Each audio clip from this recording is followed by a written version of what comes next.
Well, it tells us what we can and can't take on airplanes, protects our borders, and implemented that color-coded terror alert system. Who could forget that? Of course, we're talking about the Department of Homeland Security, and it turns 10 years old this week. WENY-TV Washington correspondent Ted Fioraliso was there when 3 DHS secretaries talked about the past, the present, and the future.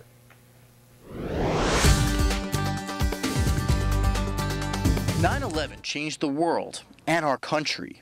It changed how we go about our daily lives. It also changed the landscape of the federal government.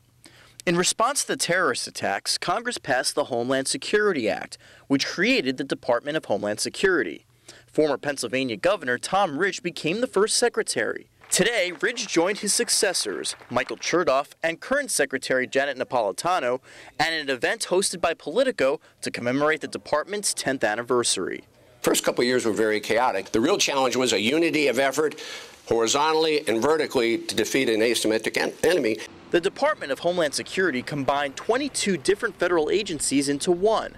It's now the third largest department in the federal government. Everything had to be built really from scratch. And that gave us the opportunity, which I know was continued under my successor, Janet Napolitano, to really bring in a sense of jointness. Much of the discussion focused on the challenges the department faces today, including sequestration.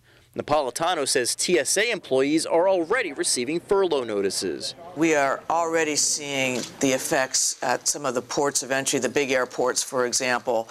Some of them had very long lines this weekend. Napolitano also addressed the controversial release of hundreds of illegal immigrants because of the sequester. It's like the perfect storm.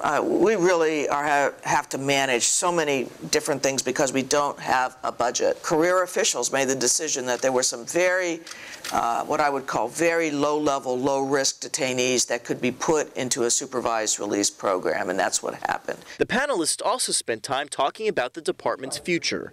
Napolitano says a world in which we won't have to take off our shoes at the security line isn't too far off. We'll continue to improve on the technologies. We really have cutting-edge research being done on the technologies. Looking ahead, the secretaries say one of the biggest challenges they face is complacency. There hasn't been another 9/11, but that doesn't mean the threat to the U.S. has gone away. In Washington, I'm Ted Fioraliso.